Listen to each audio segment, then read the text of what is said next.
Kumusta ka, Smart Pinoy? Napansin mo ba na kahit naka-full blast ang electric fan mo, para ka pa ring nasa loob ng pressure cooker? Baka kasi mali ang placement ng ceiling fan at exhaust mo. Alam mo, common mistake ng maraming Pinoy homeowner ang basta-basta na lang pagkabit ng electric fan or exhaust fan kung saan convenient. Akala natin okay na yun. Pero bakit parang hindi pa rin sapat? Kasi hindi natin alam ang tamang placement. Pero huwag kang mag-alala.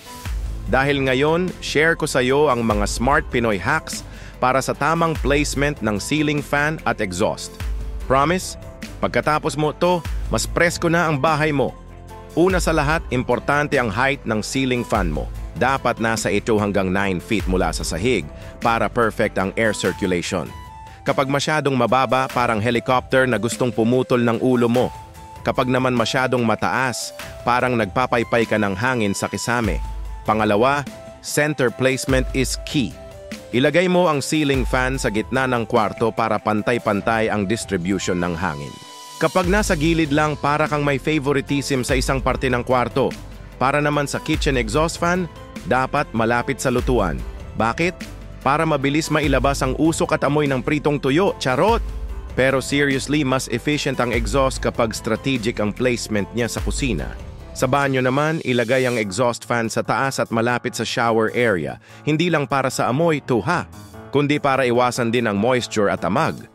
Ayaw naman nating magmukhang haunted house ang CR natin dahil sa black molds, di ba?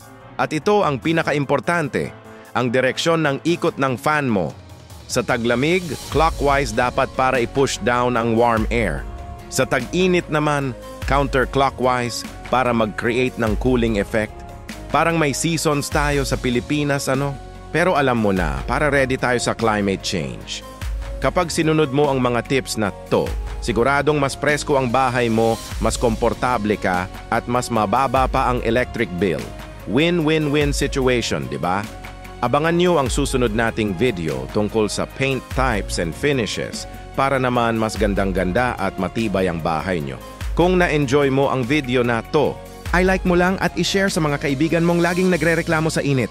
Don't forget to hit that subscribe button at i-ring ang bell para updated ka sa mga susunod pang Smart Pinoy home tips. Salamat sa panonood ka, Smart Pinoy. Hanggang sa susunod. Ingat!